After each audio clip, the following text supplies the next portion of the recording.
నితీష్ ఇప్పుడు మొత్తం నేషనల్ మీడియాలో కానీ ఎక్కడైనా సరే కనపడుతుంది. నితీష్ కి చంద్రబాబుకి ఏమిస్తుంది రేపు కేంద్ర బడ్జెట్ లో నిర్మలా సీతారామన్ గారు అనేది ఇప్పుడు పెద్ద డిస్కషన్ పాయింట్ కింద ఉంది.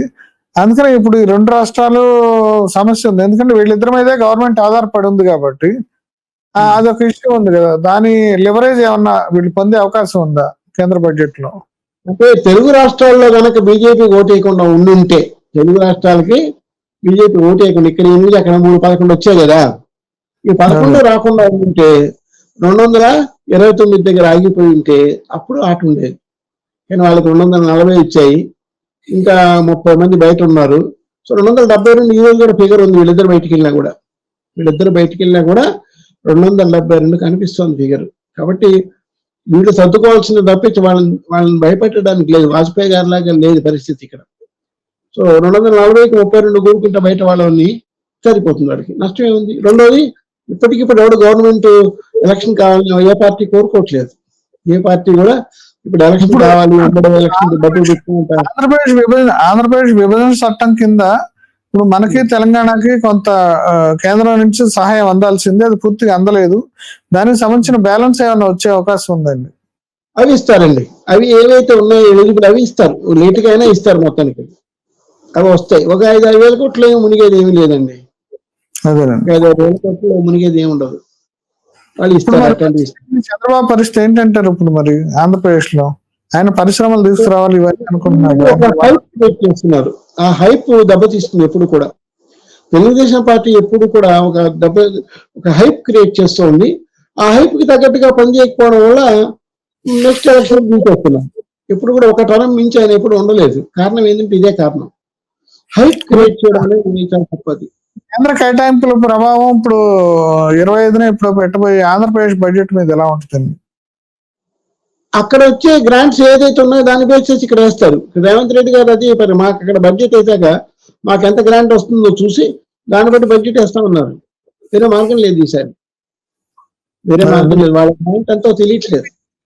ఇప్పుడు ఈ తెలుగుదేశం పార్టీ ఇప్పుడు సూపర్ 6 అని ఇంకా చాలా పథకాలు, ఇప్పుడు మహిళలకి ఉచితంగా బస్సు అని, ఇట్లా ప్రతి మహిళకి ఇంత 50 ఏళ్ళు దాటిన వాళ్ళకి పెన్షన్లు అని, ఇవన్నీ చాలా పెద్ద ఎత్తున సంక్షేమ పథకాలు పెట్టారండి. ఇప్పుడు వాటన్నిటికీ నిధులు సమీకరించడానికి ఇప్పుడు కేంద్రం సహాయం చేయకపోతే ఎలా అంటారు? ఇవి స్టేట్ గవర్నమెంట్ పెట్టిన స్కీములకు వాళ్ళు ఎందుకు చేస్తారు? రెండోది, మహిళలకు ఉచిత బస్సు అనేది ఆంధ్రలో డెడ్ చీప్. ఎందుకంటే అక్కడ హైదరాబాద్ లాంటి సిటీ లేదు, బెంగళూరు లాంటి సిటీ లేదు, 3200 బస్సులు లేవు. హైదరాబాద్ లో 3200 బస్సులు నడుస్తున్నాయి. అక్కడ అలాంటి సిటీ లేదు. నెల్లూరు తీసుకున్నా, విజయవాడ తీసుకున్నా, వైజాగ్ తీసుకున్నా, గుంటూరు తీసుకున్నా అన్ని ప్రైవేట్ బస్సులే, సిటీ బస్సులు. సో అక్కడ ఫ్రీ బస్సు అనేది పెద్దగా బెనిఫిట్ కాదండి. నేను తిరుపతి చూసాను, కర్నూలు చూసాను, అన్ని ప్రైవేట్ బస్సులే.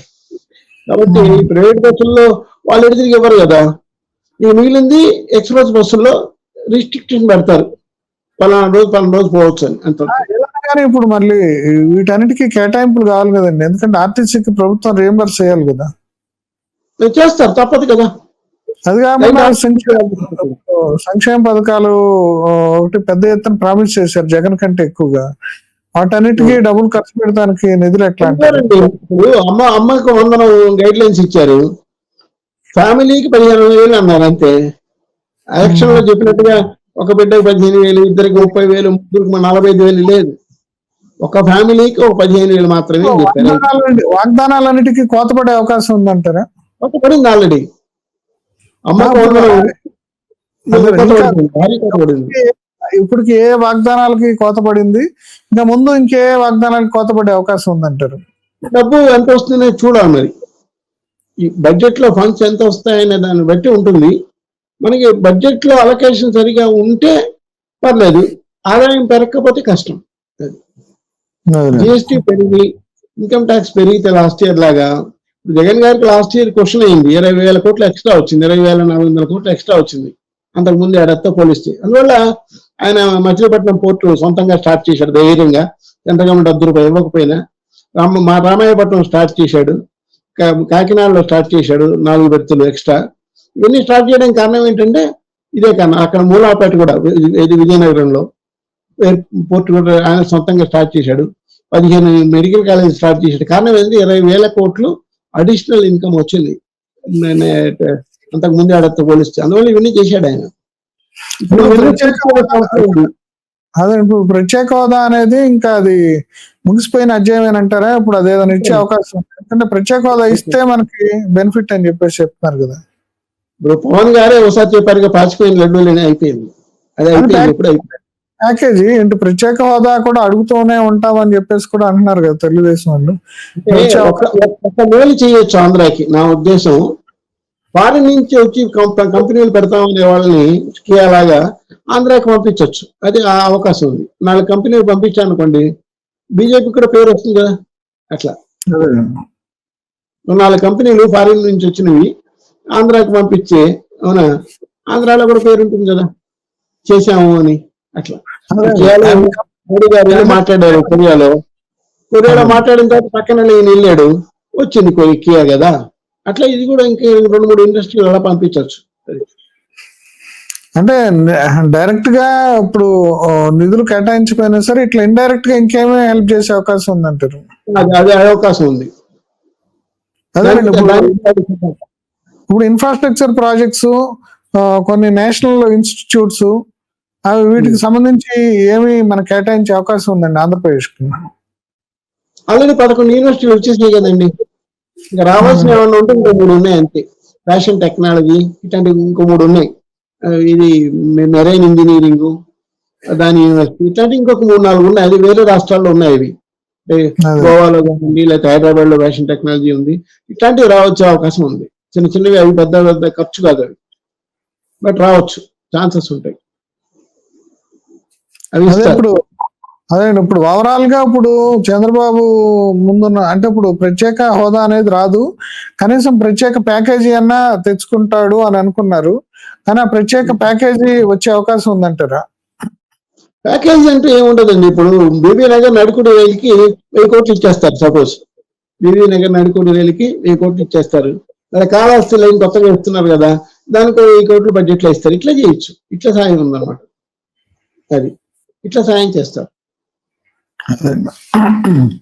అదే ఇంకా కేంద్ర బడ్జెట్ లో ఇంకా కొత్తగా ఏమైనా అంశాలు ఏమైనా ఉన్నాయో మనం కంక్లూడ్ చేసే ముందు మీరు ఏమైనా చెప్తారా, సమ్అప్ చేస్తుంది? కేంద్ర బడ్జెట్ లో అయితే నా అంచనా ఏంటంటే డెఫిసిట్ తగ్గుతుంది, ఖచ్చితంగా తగ్గుతుంది.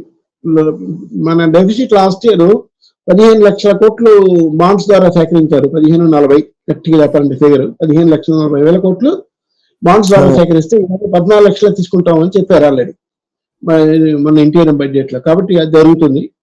డెఫిసిట్ తగ్గడం దేశానికి మంచిది, అప్పు తక్కువ చేయడం దేశానికి మంచిది.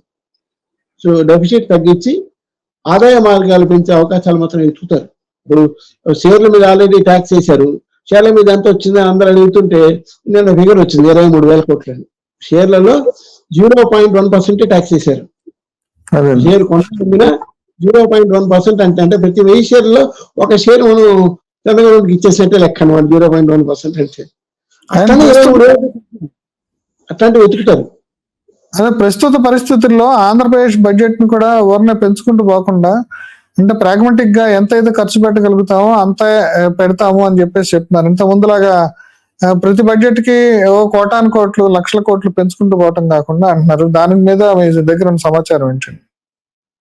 అంటే ఒక ప్రాబ్లం ఏంటంటే ఇండియాలో సెంట్రల్ గవర్నమెంట్ లో కూడా ఒక శాఖకి 1000 కోట్లు కేటాయించారు అంటే అందులో 950 కోట్లు జీతాలు, బత్యాలు, కరెంటు ఛార్జీలు, ఎస్టాబ్లిష్మెంట్ ఛార్జీలకే పోతుంది. రెవెన్యూ ఎక్స్పెండిచర్ అంటారు. అది 90% దాటిపోతుంది. అది చాలా బాధాకరమైన విషయం అనమాట. అంటే ఎంప్లాయీస్ యొక్క కాస్ట్, పెన్షనర్స్ యొక్క కాస్ట్ చాలా ఎక్కువైపోయింది దేశంలో. ఎస్టాబ్లిష్మెంట్ ఛార్జీలు అంటే దుబారా ఖర్చులు, టీఏ బిల్లులు, ఫ్లైట్లో తిరగడాలు, ఐఏఎస్ ఆఫీసులు ఫ్లైట్లో తిరగడాలు, మినిస్టర్ల ఫ్లైట్లో తిరగడాలు, ఇవి ఎక్కువైపోయినాయి. ఇవి ఎక్కువైపోవడం వల్ల 90% పైన ప్రతి బడ్జెట్ లో పేరుకి బడ్జెట్ లో కేటాయింపే తప్పించి క్యాపిటల్ ఎక్స్పెండిచర్ ఏమి ఉండట్లేదండి. అది మెయిన్ ప్రాబ్లం. అది పీడబ్ల్యూడీకి 1000 కోట్లు ఇస్తే ఆ 1000 కోట్లు 500 కోట్లు 600 కోట్లు జీతాలకే పోతుంది. అదే ఇప్పుడు ఏపీ బడ్జెట్ సైజ్ ఎంత ఉండే అవకాశం ఉందండి? నా లెక్క అయితే సుమారుగా 2,50,000 కోట్లు ఉండొచ్చండి. 2,50,000 కోట్లు వేస్తే కరెక్ట్ గా ఉంటుంది. బడ్జెట్ సైజ్ కరెక్ట్ గా ఉంటుంది నా లెక్క అయితే. అది అందులో సొంత వనరులు 1,20,000 నుంచి 1,40,000 కోట్లు ఉండొచ్చు. సొంత వనరులు అదే 1,40,000 కోట్ల రూపాయలు తీసుకుంటే బారోయింగ్ ఒక 50,000 కోట్లు పర్మిటెడ్ ఎఫ్ఆర్ఎంబి ప్రకారం 50,000 కోట్లు తీసుకుంటే బారోయింగ్, మిగతాది సెంట్రల్ గవర్నమెంట్ నుంచి ట్యాక్స్ రూపంలో కానీ లేదా గ్రాంట్స్ రూపంలో కానీ ఒక 60,000 కోట్ల దాకా వస్తాయి సుమారుగా. 2,50,000 కోట్లు రావచ్చని నేను అంచనా వేస్తున్నాను. రెండు కూడా కేంద్ర బడ్జెట్ నుంచి ఇప్పుడు ఏపీకి ఎంత వస్తుంది, దానికి సంబంధించిన కొన్ని అంచనాలు, కొన్ని ప్రిడిక్షన్స్ చెప్పినందుకు మన ఆర్థిక నిపుణులు చలపతి గారికి థ్యాంక్స్ అండి. Please do subscribe to Telugu Rajyam channel. Please do subscribe to Telugu Rajyam channel. Please do subscribe to Telugu Rajyam channel. Hi అండి, నేను మీ ఆర్పీని, నెల్లూరు పెద్దారెడ్డి చేపల పులుసు ఓనర్ని. మీరు తెలుగు రాజ్యం అనే ఈ యూట్యూబ్ ఛానల్ సబ్స్క్రైబ్ చేసుకుని మంచి మంచి వీడియోలతో వస్తారు. Thank you so much. Hi people, I'm Sonakshi Verma and you please watch Telugu Rajyam and please subscribe to the channel.